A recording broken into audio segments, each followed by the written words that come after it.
My sister, Lori Vallow, murdered her children, Tylee and JJ, and buried them in a pet cemetery.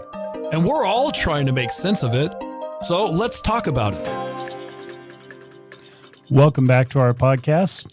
We're excited about this episode because we get to honor some people that are near and dear to us, but dear to millions of people because of this case and the wonderful media people that have shared this story so many times.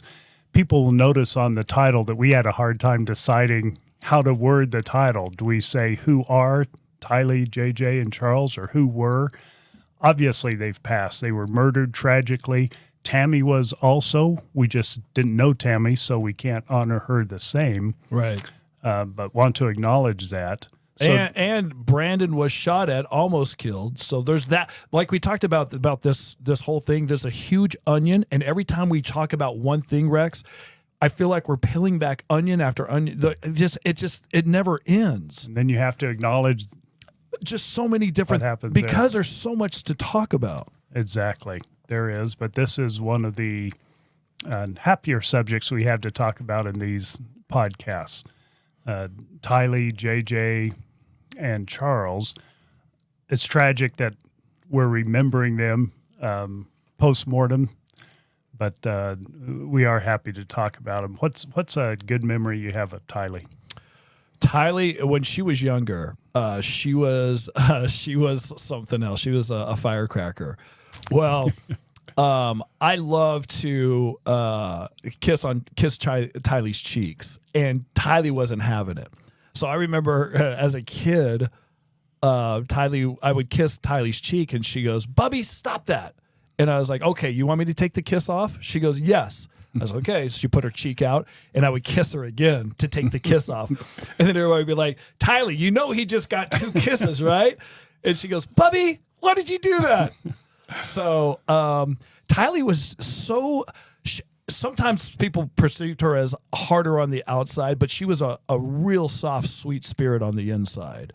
And as she got older, into her teenage years, she really grew into a spectacular person. And we've had some really good conversations about all kinds of things. And I would love to try to make her laugh. So we would have family, get-togethers, and I would play games with like Tylee and our other cousin Austin and just different people. And during the game, I remember just saying just crazy stuff, and Tylee would just literally start crying laughing because of the stupid things that I would say. So I miss Tylee a bunch.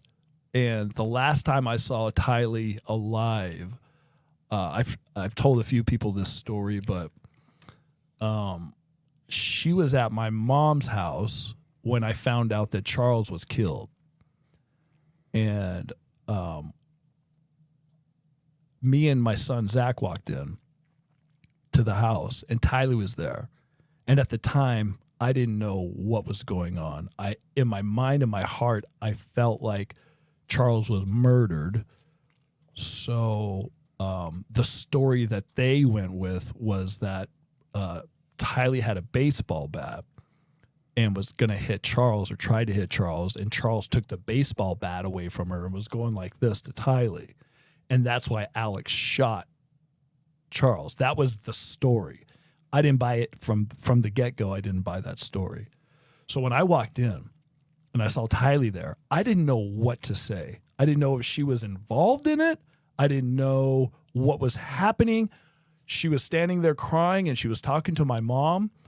And as me and Zach stood there, because me and Zach came there to talk to my mom about what just happened with Charles. Why has he been dead 3 days and nobody's called us and told us? So in my mind, I think everybody's involved in it, because I was left out in the cold not knowing any of this. So I walked in blindsided, not knowing. Tylee's crying. My mom's trying to calm Tylee down and talking to Tylee. As me and Zach are sitting in the living room waiting for my mom, Tylee and my mom were in the kitchen, and they walked right past us. And I'm looking at Tylee. I want to say something to Tylee, but my mom keeps talking to Tylee. And Tylee keeps, she's crying, she's looking. And I felt my gut feeling is that Tylee wanted to tell me something. And as she walked to the end of the hallway, as I was just watching, and I didn't say a word, she stopped, and then my mom was talking to her, and then my mom walked her to the door, and then Tylee got in her Jeep and left. Never got to say a word to her. Then my mom came back in and screamed at me and Zach for not saying anything to Tylee. Do you know what that little girl has been through? I didn't know what was happening. But now that all this stuff has come out, I feel like if I could go back, I would have just stopped everything and just, Tylee, tell me what happened, just so I could hear her say it. Even if she was trying to protect Lori and saying what Lori told her to say or whatever it was, I would have loved that opportunity to be able to see her face and have her tell me that so I can make a decision for myself what actually happened. So I do regret that day. Well, thank you for sharing that story. But so much for the happy memory. You Sorry. went right to Sorry. You went right from the happy memory to that. But we do remember Tylee, of course, very fondly. Wouldn't you say she was just the right combination as a teenager of sassy, sweet, and super smart? Was she smart? Super Yes. smart. She Sassy, was sweet, super and smart. Yeah. And it's, teenager. Mm-hmm. So, And you can't really. I'm sorry. Let me go back. I jumped right into it. I was so excited to talk about them. I was supposed to introduce us. So someone coming to the podcast for the first time, who are these guys talking about these people? yeah. Adam is Tylee's uncle. Yep. I'm Tylee's great uncle. I'm Adam's uncle. I'm Tylee and JJ's great uncle. In our family, we call me Grunkle Rex for great uncle. We just put those together. So I'm Grunkle Rex.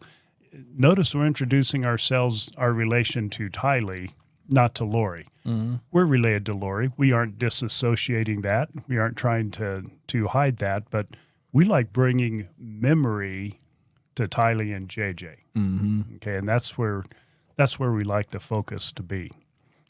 We recognize what Lori did and are as sickened at least as everybody else, if not more, with that. Mm-hmm. Let's talk about JJ a little bit. And it's tough to talk about JJ without first acknowledging the role that Kay and Larry, JJ's grandparents, played in this whole scenario. We attribute them very appropriately as being the ones that got the ball rolling when they called for the welfare check on Tylee and JJ. Otherwise, who knows how long it would have been? Who knows what the outcome would have been? Who knows how many more people would have died if finally media and law enforcement joined in to try to find missing children? So we always appreciate Kay and Larry for that, but Adam's going to give us some insight as there's another person involved in that. Well, Brandon Boudreaux was married to my niece Melanie, and Brandon played a big role in this. His marriage was wrecked because of Lori, in my opinion, and we'll talk more about that later. But Brandon is the one that really was, hey, where are the kids, kind of thing. And Lori was just lying about, the kids were here or the kids were there or whatever. So Brandon actually called Kay and Larry and said, hey, have you heard from JJ? I mean, and Lori would always have some kind of excuse. Kay would say every time she called to try to talk to JJ, Lori had an excuse of where he was or what he was doing. And so Brandon then was like, hey, you guys should call the police or something's got to be done. So Brandon actually told Kay, you should start doing this. And then that's when Kay and Larry just started like on a roll of trying to figure out where JJ and Tylee were. So, but with Kay, let's go back to Kay. Kay's been in the news a lot. She's always, talking to the reporters about things. And Larry. Larry. He's kind of become the face. Kay likes to be off to the side a little bit. Yeah. But she certainly isn't a wallflower by any stretch. Right. Very strong, but wonderful person. and they've been in the front of this whole thing trying to get justice for Tylee and JJ, as they should. Mm-hmm. But I remember when Charles was dead, And I just found out on that Saturday, I was at my friend Eric's house, and he had Googled Charles's name, and it said that, Charles's brother-in-law killed Charles, and he was dead. And I've talked about this before, where I was in shock. I was at my friend's Eric's house. We were in his room with his whole family, and we all found out together. My son Zach was there, and it was like a punch to the gut. I remember just bawling, crying, and my stomach was in knots. And I thought, what in the world is happening? How could Alex kill Charles? And I started going on all these things. I'm like, well, if they got in a fight, why didn't you just shoot him in the foot? Why did he shoot him and kill him? That doesn't make any sense. So at that point, I had my own thing. So I literally called Kay from Eric's bedroom. And I was like, I don't know if you know this or not, but, Charles is dead. She goes, yeah, we just found out. Kay had just found out. I guess Lori or somebody reached out to Kay, or I don't know how but she said, we just found out. And at that point, I was like, what happened? And so I think that Kay at that point was suspicious of me because I was part of this family. And so she didn't know what to say to me. And I was like, what is going on? And I told Kay, I think Lori and Alex murdered Charles. And she was like, I do too.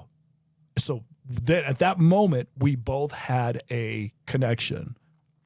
So Kay and I started talking from that point forward about Charles's case and about what actually happened and what people believed happened and what really happened. And then from that point forward, I remember talking to Kay one night. She was in her house, and I think they live in Louisiana. Mm-hmm. And she was describing her house as she's got this huge living room with a huge window. And one night we were talking, and I was like, I'm scared that Alex may come try to kill you or me, or I don't know what he's capable of. I don't know what their plan is. Like, we both kind of had that discussion. And she goes, well, we have a big window here, and I look out the window all the time, and I don't want to be standing in front of the window because Alex could come by and shoot. And I did the same thing. I was living in Kansas, and I checked my door all the time. I looked outside. Both of us were worried that Alex was going to kill us. Kay and I had that in common, even though we really, in the back of my mind, I was like, Alex has no reason to kill me. You can't get any money from me. You're not getting insurance money from me. So when I think of Kay, I think of she's been through a lot. Kay and Larry, both of them, they've been through a lot. They gave Lori and Charles JJ to raise. And Kay will talk about how great of parents Charles and Lori were to JJ until Lori made this change. That is just compelling. I think all of us appreciate getting the insight from that story. A little bit off our topics for today, but I think a very important part of the story, and people in the comments, by the way, comments, please keep the comments coming. We haven't read all of them. We haven't gotten to all of them, but one comment is, are you going to have Kay and Larry on the show? And yes, they have agreed to come on the show. We just have to work out the timing, and of course we want them on the show. We're going to ask Brandon to come on the show. Yes. He's, going through legal stuff himself, or not himself, but his situation. Yeah. Of course, so I don't know how much he'll be able to talk. But like we talked about before, about this show, and we just want to help people try to make sense of this. And because the story is so bizarre and it's so unheard of, and there's so many different layers to this onion that every time we peel back an onion, there's something else that comes out that you probably want to know about to help make sense of this. Because sometimes things just keep popping up and you're like, well, who's this person? What is it? What were they doing? And there's so much. There is. And we won't be able to get all of the detail in and everything we even want to. That's why we're writing a book. We'll be able to get more into that. Yeah. But even with writing a book, that doesn't mean we have answers or that we will have conclusions. We just want to share as much as we can to help as many people as we can that are going through what we're going through. That's trying to make sense of it all, trying to heal from it. So let's go back to talking about the people involved. We talked a little bit about Tylee. What's a good memory you have of JJ? JJ just cracks me up. Having autism, and some of you listening right now have kids that have autism, and it can be very challenging. JJ, he went from not even, speaking or just having a really hard time with everything to just being a full functional kid that loved to play. He loves going to airports. Charles told me one time that Charles traveled a lot, and JJ packed his suitcase and was ready to go to the airport. So Charles sometimes would just drive JJ to the airport, walk around the airport, so JJ believed that he was going to fly somewhere, and he would have a suitcase with him full of stuff. But gosh, he was such a bright light. That little kid was always smiling, always happy. I don't know. There's a lot. We love the memories and sharing the memories. I think Kay and Larry, of course, will have memories on JJ too, so I'll defer more to them. It's so tragic that the children were killed. It's also a tragedy the adults were killed too. Mm-hmm. And while people that are familiar with the case know Charles's name, but not very many people know much about Charles because that hasn't come out in this. How would you characterize Charles just as a person? Charles, loud Louisianan. Is that a word? But I'm loud too. So me and Charles got along great. Charles, he was happy. He was a conservative. He loved talking to me about, all the conservative things that are going on in the world. And he loved to do yoga. He made a steak every night. He would be on a grill making a steak. I remember one time my son, Zach, and Colby, Lori and Charles' son, Lori's son, were in the pool, and Charles was out, normal making a steak, and he had turned the charcoal on and then turned the gas thing on and threw the match in. Well, when he threw the match in, the fire went up and blew up in Charles's face, burned off all of his eyelashes and all of his eyebrows. And Zach and then he started just going crazy. And Zach and Colby were telling me, every time they tell me the story, they start crying, laughing because they were in the water, not knowing that he knew that they were there. They were just cracking up. But Charles is a big Dallas Cowboy fan. He loved football until people didn't stop standing for the flag, and then he'd stop watching football. So he was very opinionated. And he was always, hey, let's go do this. Let's go do that. He was nice to Lori. Every time I saw him, it seemed like him and Lori had a good marriage. And so, and he joined the church, and he told me that he had a testimony and he loved the church. And from where he came from, that was a huge step in his life, he said. Mm-hmm. And so, yeah. You talked a little about his background. He is an athlete too, if you want to call ball players athletes. Yeah, he played baseball, right? Which we do. And semi-pro baseball. Yeah. And that comes to play in the story too with the bat. Yep, the bat and Al getting hit in the head. Yeah, and many people say, and I believe him, if Charles would have hit Alex in the head, he would have had a little bump. Yeah. Wouldn't have had a little bump. Yeah, so a lot of people bring that up as well. But but overall, I really enjoyed Charles. Every time I saw him, we had a really good time. I have a few memories of Charles, and one, of course, Lisa and I, my wife, stayed with Charles and Lori when we were visiting Hawaii one time, and we went from the airport to the church because they were having an activity at the church. Lori was in charge of it, and there was JJ there, and JJ had like super upper body strength. super strength, yet he had this autism with special needs, incredibly high energy, and he would go around dismantling things. He was like a mini Hulk. And with this super strength, it was his stuff. He could dismantle anything. Yeah. And so he had to have eyes on him when he was awake constantly, every second. And with Lori being in charge of the activity, most of that fell to Charles. And Charles, and this was true for our entire visit when we stayed with him, incredibly patient with him, just very willing to parent him, to be responsible, to teach him to be responsible the best he could. And sometimes he'd pass that off to Lori. I know people say, well, Lori couldn't have been a great mom if she had evil in her heart, and later killed him. Okay, I'll go with that comment. But from what I actually witnessed, they were both tremendous parents.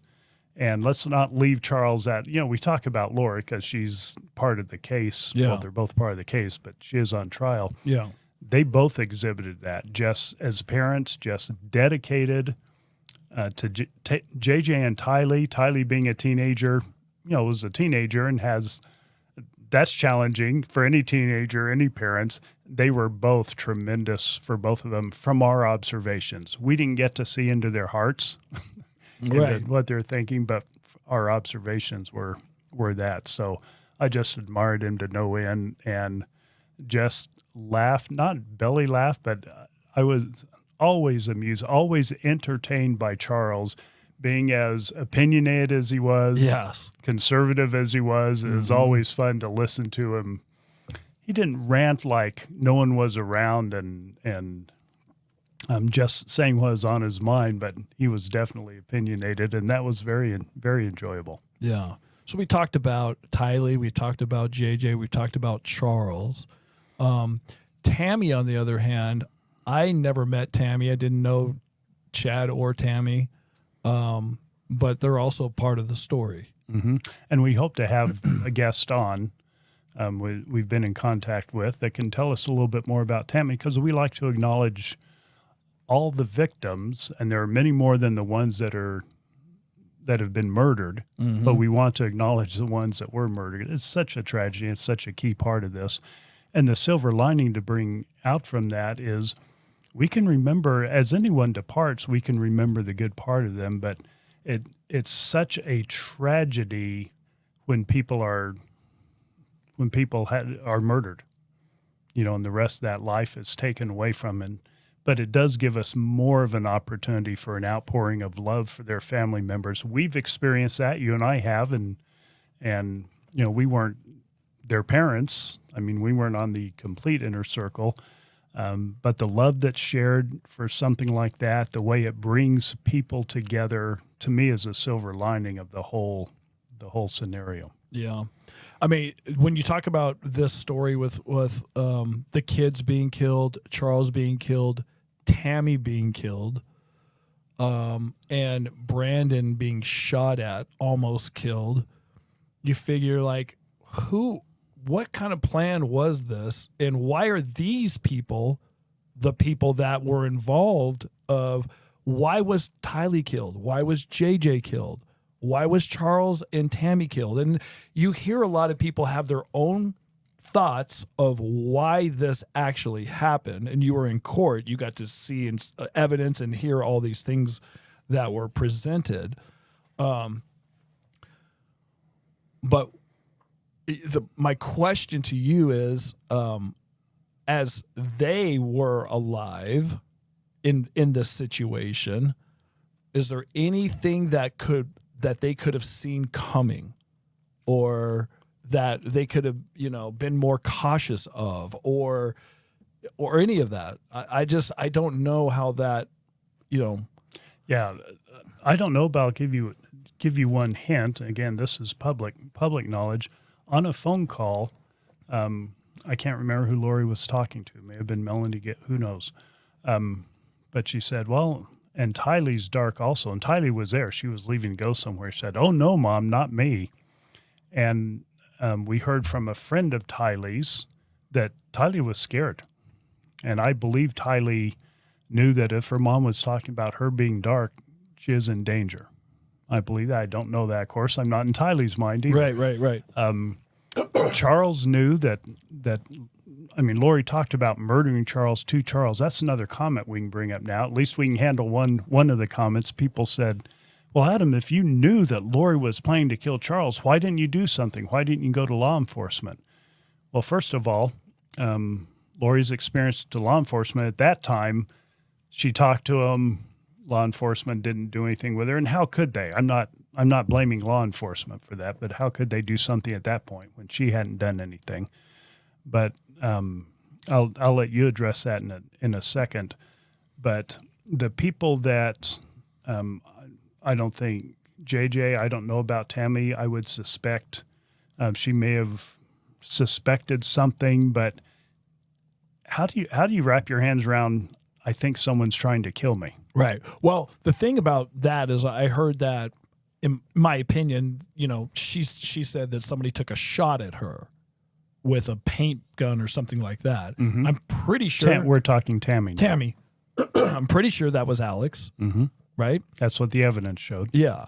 And so she knew somebody took a shot at her.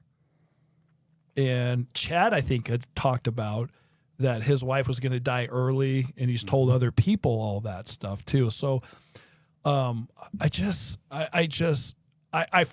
reason I'm asking is because I felt for myself, like somebody had mentioned, what could I have done different? How could I have stopped this? What could I have done as the brother watching this go down? And I remember telling my mom and dad, Lori is sick. There's something wrong with her. We got to get her help. And they said to me, Lori is a grown woman. You cannot force her to go to a therapist. She's living in some kind of delusion, and just let her be. That's what I was told. I believe they said she's not doing any harm. Good heavens, she's going to the temple 5 hours a day and reading her scriptures the rest of the day. Right. And so that was their perception of Lori. So when people say, well, why didn't you do anything? Or if you know, I mean, I did say stuff to people. I don't know what else to do. Charles told the police officer in front of his house, my wife is crazy. She said she's going to kill me. Nobody took any of that serious. Mm-hmm. So I don't know, it's a lot to it's a lot to take in, but it's another layer of the onion, isn't it? Yeah, there's so much things that you look back at it, my whole thing is if the police in Chandler would have investigated Charles's death more, like they found out later that he was executed because there was another shot if they would have done that at the beginning, and then people say that all the time, if they would have done that at the beginning, Alex would have been in jail. Lori would have been in jail. Chad would have been off trying to find another girl to try to marry and try to be part of his group, right? And the kids would be alive.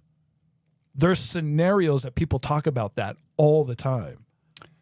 Yeah, and I'm of the camp that I would like to hear from law enforcement, because I try to envision how can you what was there at the time? Not being there, I don't know. I'm not too quick to judge law enforcement's failure. And I always go back to, well, if Chad and Lori just would have chosen not to murder people, right, they'd all be alive. No doubt. But so I don't want to, I wouldn't want to pin it on law enforcement. I will say this, with my experience, the last person to text Charles alive was me. Mm-hmm. Him and I were texting back and forth.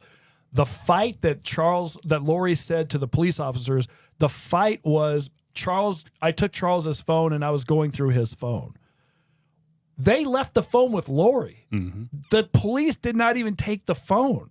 They didn't call me. I had to call them 3 months later and said, are you ever going to talk to me? Does anybody want to know my side of what happened? If you're investigating a murder and you see a killing, right? Why didn't they at least look and say, oh, well, this is the last person. Let's call him and find out. Mm-hmm. Nothing. And they left the phone with Lori for hours and hours later. Days, I think. 3 days. So I don't want to blame anybody. I'm just saying there's a lot of people have this conversation that certain people would still be alive if this particular thing happened. Yep. But like I said, with this onion, emotions, anger, embarrassment, hurt, all these emotions that I have, that's why we're doing this podcast, mostly for me to get therapy, I guess. This is my therapy. Well, we are out of time for this episode, but we are going to have some guests coming on in future episodes of our podcast. Thanks for watching, and let us know anything that you want to know, questions. This has been Tylee and JJ's Silver Linings Podcast. Your input is helping us make sense of this. We encourage your comments on our Facebook page or email Tylee and JJ's Silver Linings at gmail.com.